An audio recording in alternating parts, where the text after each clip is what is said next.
दोस्तों, बहुत समय पहले की बात है। किसी नगरी में एक युवक रहा करता था। वह युवक बहुत ही शर्मीला था। वह इतना शर्मीला था कि जब भी उसके सामने कोई नया व्यक्ति आ खड़ा होता तो वह उससे बात तक नहीं करता था। यहां तक कि जिन्हें वह जानता था, पहचानता था, उनसे भी बात करने में उसे बहुत शर्माया करता था। वह उनसे भी ठीक से बात नहीं कर पाता था और अपनी इस समस्या के कारण वह खुद ही बहुत परेशान रहता था, क्योंकि वह अपने जीवन में कुछ कर ही नहीं पा रहा था। धीरे धीरे समय बीतता गया और समय बीतने के साथ साथ उस युवक की शर्माने की आदत भी बढ़ती चली गई, जिसके कारण वह अत्यधिक निराश रहने लगा, परेशान रहने लगा, चिंतित रहने लगा। उसे यह समझ नहीं आ रहा था कि वह अपनी इस समस्या से किस तरह से छुटकारा पाए। उसके घर वाले भी अब उसकी इस समस्या को लेकर बहुत चिंतित रहने लगे थे। वे सोचते थे, इसका क्या होगा, ये अपने जीवन में कुछ कर पाएगा भी या नहीं। जब भी वह कहीं पर काम के लिए जाता तो लोग उसके इस सीधेपन का फायदा उठाते, उसे परेशान करते। वह कुछ ज्यादा कह नहीं पाता था, जिसके कारण उसे कोई कुछ भी कह देता और वहां से चला जाता है। इन्हीं सब कारणों की वजह से उसका मन कहीं भी किसी भी काम में नहीं लगता। वह हर काम को कुछ ही दिनों में छोड़ दिया करता। उसके मन में बहुत कुछ चल रहा था। उसके मन में विचारों के तूफान उठ रहे थे। वह सबसे बहुत कुछ कहना चाहता था, लेकिन अपनी इस आदत के कारण वह किसी से कुछ नहीं कह पा रहा था। वह अंदर ही अंदर घुटता जा रहा था। सारे विचार, सारी बातें उसके मन में ही दबी पड़ी थीं। लेकिन कभी भी वह किसी से भी अपने मन की बात नहीं बताता था। जब छोटा सा बच्चा था तब उसे लोग बहुत पसंद करते थे। उसकी इस आदत को भी लोग सराहते थे। लेकिन इसी आदत की वजह से जब वह बड़ा हो गया, युवा हो गया, तो इसी आदत के कारण उसे अपना जीवन जीने में भी अत्यधिक परेशानियां उठानी पड़ रही थीं और वह युवक भी अपनी इस गलती के कारण बहुत परेशान रहता। अपनी इस एक आदत से छुटकारा पाना चाहता था। वह चाहता था कि वह लोगों से अपने मन की बात खुलकर कह पाए। जो कुछ करना चाहता है, जो कुछ कहना चाहता है, वह सबसे वह खुलकर कह सके, कर सके।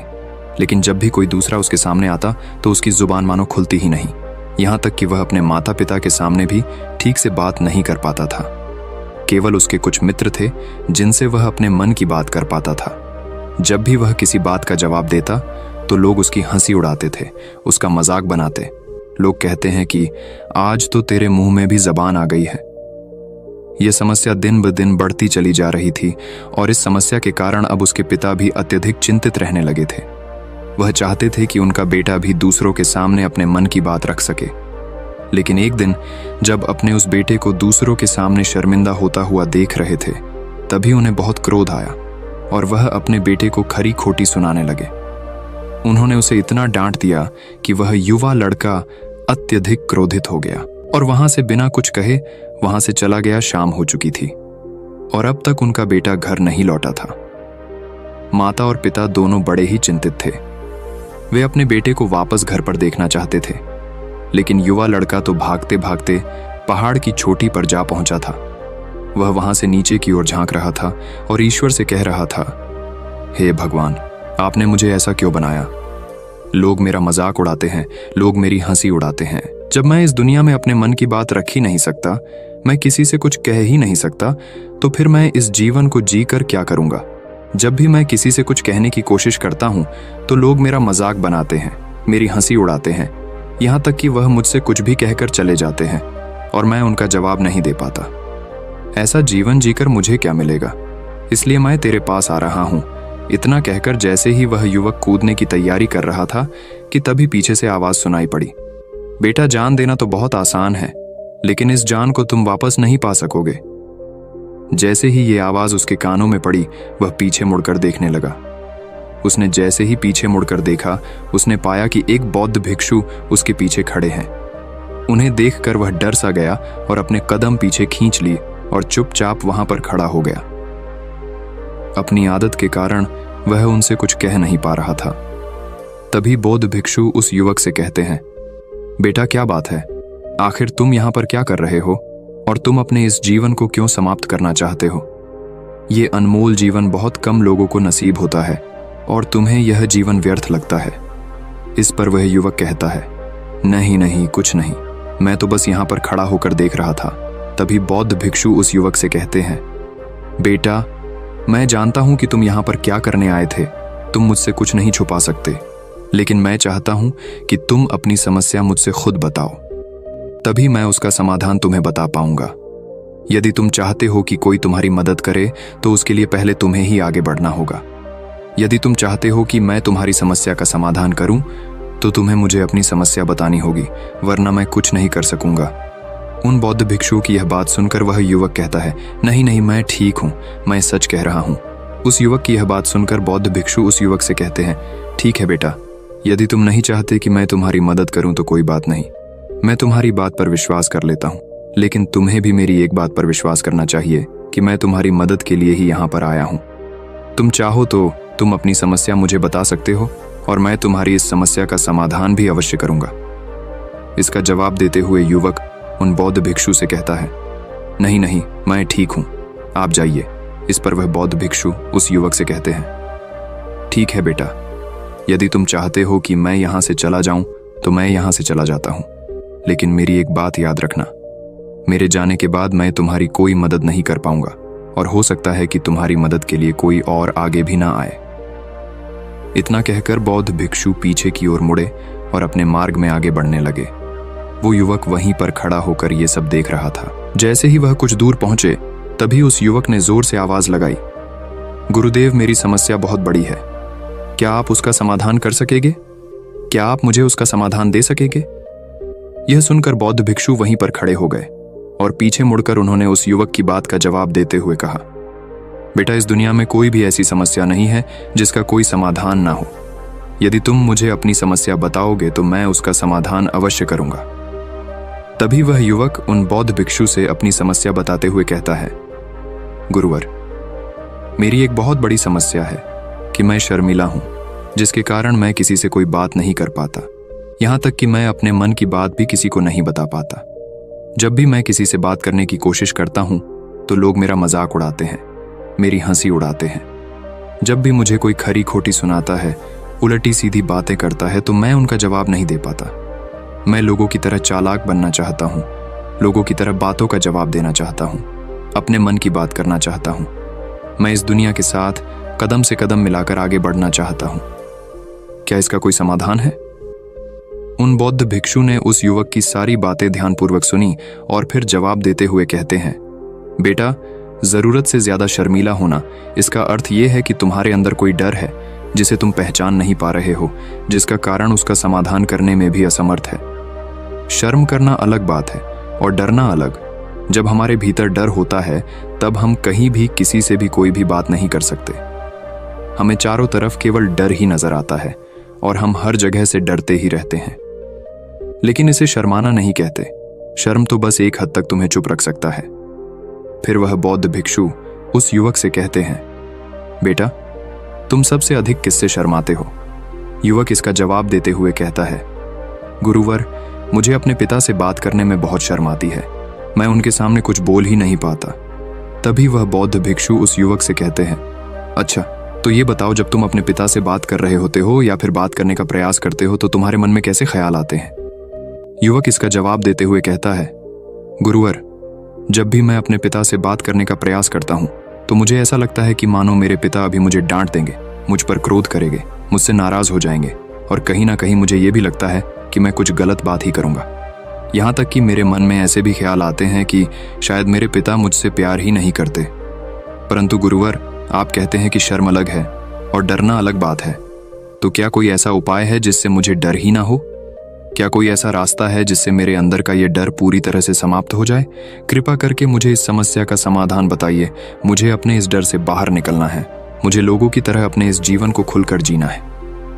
उस युवक की यह सारी बातें सुनकर बौद्ध भिक्षु उस युवक से कहते हैं, जाओ और अपने पिता से कहो कि मुझे कुछ काम करना है और उसके लिए मुझे आपसे कुछ धन चाहिए।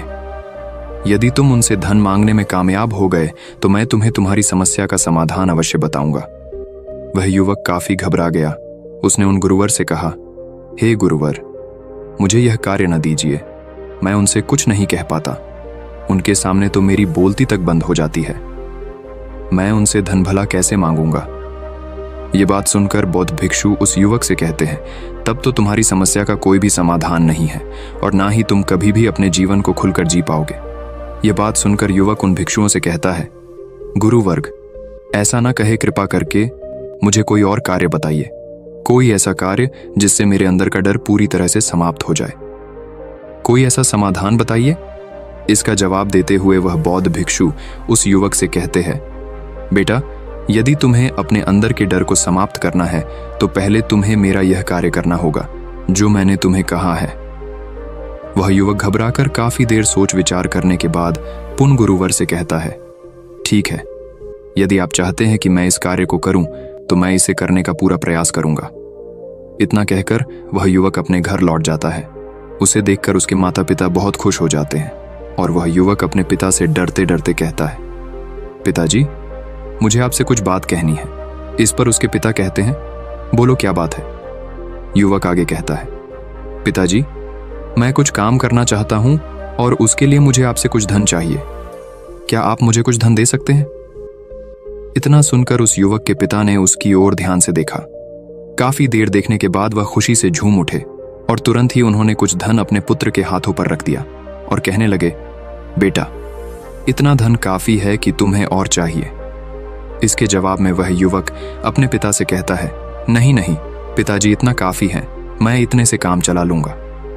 वह युवक को उस धन को लेकर तुरंत दौड़ा दौड़ा उन बौद्ध भिक्षु के पास लौटा और जो धन उसने अपने हाथों में ले रखा था उसे दिखाते हुए वह कहता है, गुरुवर, जैसा आपने कहा था मैं धन लेकर आपके पास आ चुका हूं। मैंने अपने पिता से धन मांग लिया है। अब मुझे आप मेरी समस्या का समाधान बताओ। तभी बौद्ध भिक्षु उस युवक से कहते हैं, अरे इतनी जल्दी क्या है, अभी तो तुम्हें मेरे लिए एक और काम करना है, तभी मैं तुम्हें तुम्हारी समस्या का समाधान अवश्य बताऊंगा।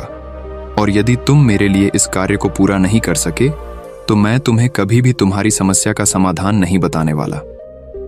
तभी वह युवक उन बौद्ध भिक्षुओं से कहता है, हे गुरुवर, अभी तो मैंने आपके लिए एक काम किया है, अभी आप मुझे एक और काम करने के लिए कह रहे हैं। तभी बौद्ध भिक्षु उस युवक से कहते हैं, हाँ, तुम्हें मेरे लिए एक और काम करना ही होगा। वह युवक एक बार फिर से काफी देर सोच विचार कर उन बौद्ध भिक्षु से कहता है, अच्छा ठीक है, बताइए अब मुझे क्या करना है। इसके जवाब में बौद्ध भिक्षु उस युवक से कहते हैं, जाओ और यह धन जो तुमने अपने पिता से मांग कर लाया है, इस धन को वापस अपने पिता को लौटा दो और साथ साथ ये भी कहना कि पिताजी, मैं अभी काम नहीं करना चाहता हूं, लेकिन जब समय आएगा तो मैं आपसे यह धन वापस ले लूंगा और उससे अपना काम पूरा करूंगा।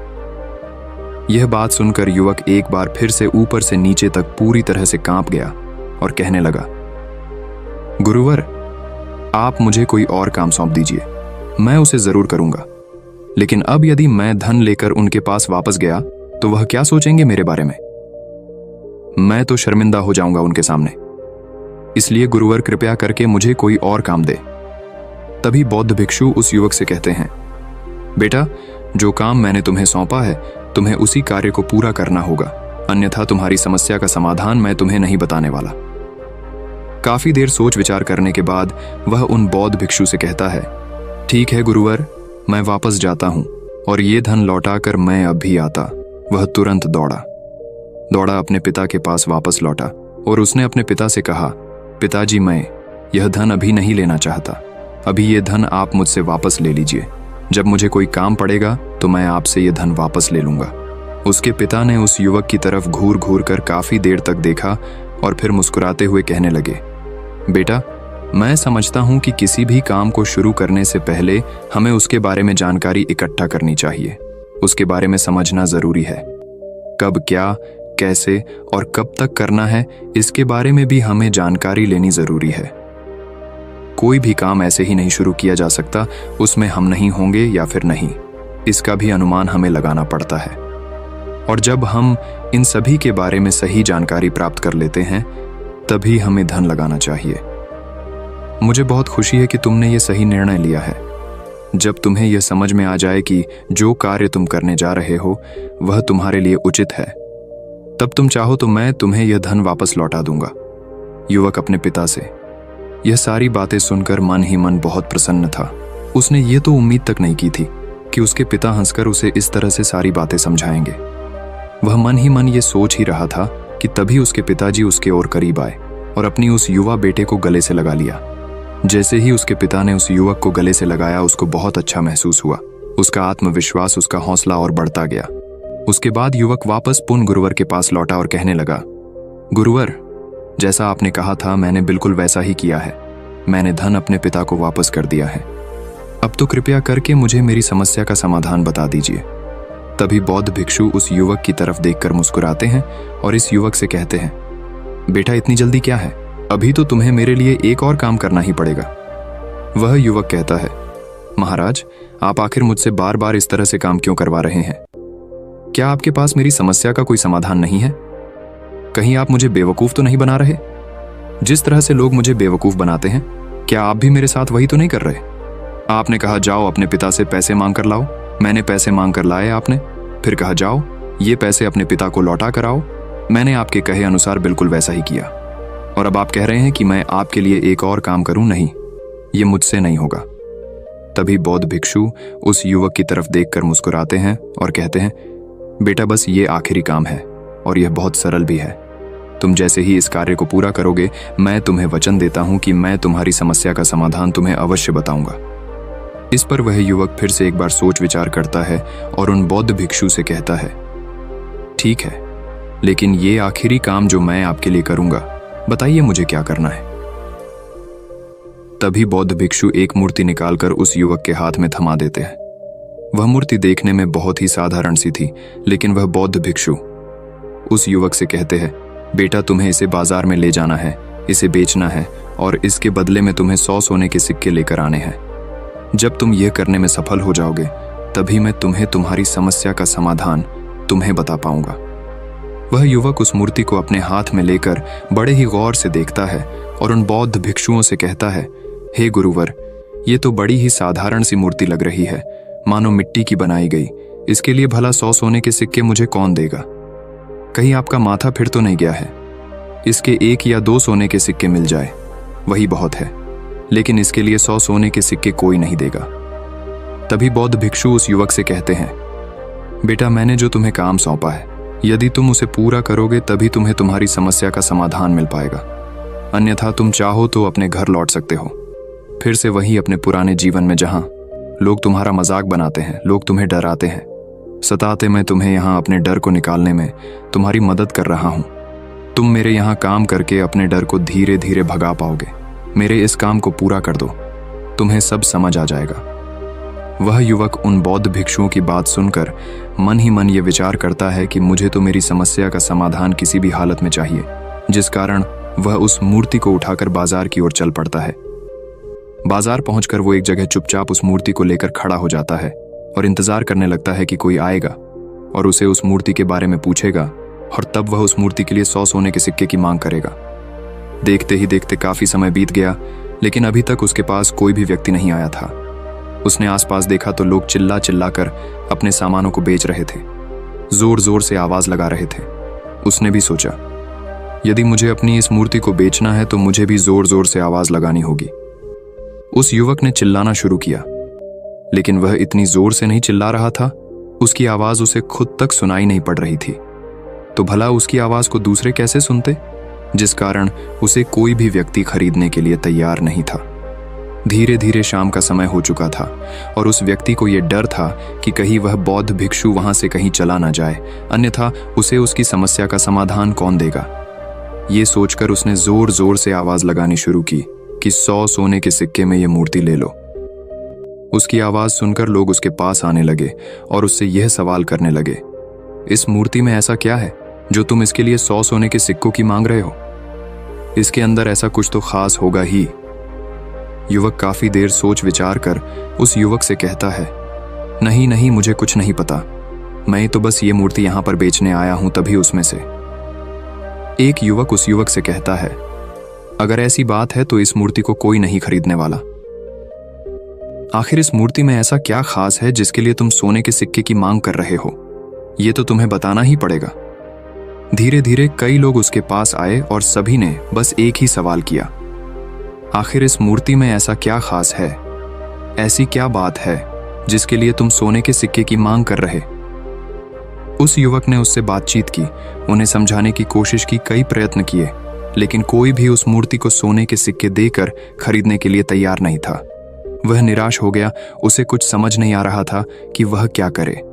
तभी बाजार में उसने देखा कि कुछ लोग अपने सामानों की खासियत बता रहे हैं, उसे बेचने के लिए उसकी खास खास बातों के बारे में लोगों को समझा रहे हैं। ये देखकर उसने भी सोचा कि मुझे भी इस मूर्ति की कुछ खासियत लोगों को बतानी है। उसने फिर एक बार जोर जोर से आवाज लगानी शुरू की, समस्या का समाधान निकालने वाली मेरी गुरु की इकलौती मूर्ति, जो इस दुनिया में केवल एक ही है। जिसके पास भी यह मूर्ति होगी उसके घर में कोई समस्या नहीं होगी। यह मूर्ति उस समस्या का समाधान तुम्हें अवश्य बताएगी। ये सुनकर लोग उसके पास पहुंचने लगे और उसे ये सवाल करने लगे, क्या सच में ये मूर्ति जिसके पास होगी उसके पास कोई समस्या नहीं होगी? क्या सच में ये सभी समस्याओं का समाधान करती है? उसका जवाब देते हुए युवक कहता है, हाँ, सभी समस्याओं का समाधान कर देती है। यदि आप इस मूर्ति को ले जाते हैं, आपके घर में कोई भी समस्या होगी तो उसका समाधान यह आपको अवश्य बताएगी। चाहे कोई भी समस्या हो, कैसी भी समस्या हो, कैसी भी परिस्थिति हो, आपको इसका समाधान अवश्य मिलेगा। इतना सुनने के बाद अब वही एक मूर्ति सबको चाहिए थी, उस मूर्ति के दाम लगाने लगे। कोई उसे 200 सोने के सिक्के, तो कोई 400, कोई 6, 7, तो कोई 1000 सोने के सिक्के देने के लिए तैयार था। उस मूर्ति की कीमत लगातार बढ़ती जा रही थी। जैसे जैसे लोगों को पता चलता जा रहा था कि ये मूर्ति लोगों की समस्या का समाधान करती है, लोग उसे किसी भी कीमत पर खरीदने के लिए तैयार हो गए थे। अब वह युवक भी आत्मविश्वास के साथ और जोर से चिल्ला रहा था, लोगों को उस मूर्ति के बारे में समझा रहा था, बता रहा था। अब उसके मन में कोई डर नहीं था। वह लोगों को उस मूर्ति के बारे में पूरे आत्मविश्वास के साथ बिना घबराए उस मूर्ति की खासियत बताने में लगा हुआ था, जिसके कारण लोग उस पर भरोसा कर रहे थे और वह भरोसा लोगों की नजरों में नजर भी आ रहा था। जैसे जैसे अंधेरा होता गया, लेकिन लोगों की भीड़ मानो कम होने का नाम ही नहीं ले रही थी। लोग उस मूर्ति को खरीदना चाहते थे। उस युवक ने जोर से आवाज लगाई कि मुझे क्षमा करे, यह मेरे गुरु की मूर्ति है और मैं इसे बेचना नहीं चाहता।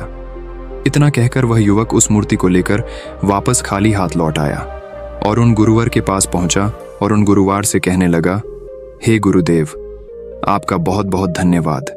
इस मूर्ति ने मेरी समस्या का समाधान कर दिया। मुझे समझ में आ गया कि मेरी क्या समस्या थी। हालांकि मैं इसे बेचकर सोने के सिक्के तो आपके लिए नहीं ला पाया, लेकिन मुझे मेरी समस्या का समाधान अवश्य मिल गया। आपका बहुत बहुत धन्यवाद। इस बात को सुनकर बौद्ध भिक्षु उस युवक से कहते हैं, बेटा, मैंने तुम्हारी समस्या का समाधान नहीं किया है, तुमने तो खुद ही अपनी समस्या का समाधान किया। अपनी समस्या तुमने खुद ही सुलझा ली है। तुम्हारे मन में हजारों सवाल थे, मैं ये करूंगा तो लोग मेरे बारे में क्या सोचेंगे, यदि मैं अपना मुंह खोलूंगा तो लोग मेरे पर हंसेंगे, यदि मैंने मुंह खोला तो मैं कुछ गलत ही करूंगा। ऐसे कई सारे विचार तुम्हारे मन में थे, ऐसे कई सारे डर तुमने अपने मन में पाल रखे थे। लेकिन जब इस मूर्ति के बेचने के दौरान तुमने उन हजारों लोगों का सामना किया, उनके सामने खुलकर अपनी बात रखी, उनके सामने खुलकर वह कहा जो तुम्हें कहना था, तो तुम्हारे मन का डर खुद खुद समाप्त हो गया। जिसे तुम शर्मा ना कहते थे, वो अपने आप ही तुम्हारे भीतर से कहीं गायब हो गया। युवक अपने गुरु की यह बात सुनकर अपने गुरुवार से कहता है, गुरुवर, आप सही कहते हैं। आपने आज मेरे मन में वो विश्वास जगा दिया है जिसे मैं अब अपने जीवन में कुछ भी हासिल कर सकता हूं। आपका बहुत बहुत धन्यवाद। डर को धीरे धीरे खत्म करने से ना ही आपको शर्म आएगी और ना ही डर लगेगा, और जब आपके भीतर का डर हमेशा के लिए समाप्त हो जाएगा तो आप अपने जीवन में जो भी कुछ करना चाहते हैं, जो भी कुछ पाना चाहते हैं, उसका रास्ता आपके लिए पूरी तरह से साफ हो जाएगा और आप अपने मार्ग पर तेजी से आगे की ओर बढ़ने में सक्षम भी हो जाएंगे। इसलिए लोग क्या कहते हैं, क्या कहेंगे, ये सब छोड़ दीजिए और खुद पर विश्वास कीजिए, क्योंकि आप ही हैं जो अपने इस डर का सामना कर सकते हैं। दोस्तों, सच्ची श्रद्धा से कमेंट में नमो बुद्धाय जरूर लिखिएगा। इस वीडियो को लाइक करें तथा अपने दोस्तों के साथ शेयर करें और हमें सब्सक्राइब करना ना भूलें। और हाँ, इस वीडियो से कोई भी सवाल है तो आप कमेंट में पूछ सकते हैं। अगर कोई नहीं है तो आप कमेंट में नमो बुद्धाय लिखना ना भूलें, क्योंकि आपकी कमेंट से हमें वीडियो बनाने का मोटिवेशन मिलता है। धन्यवाद।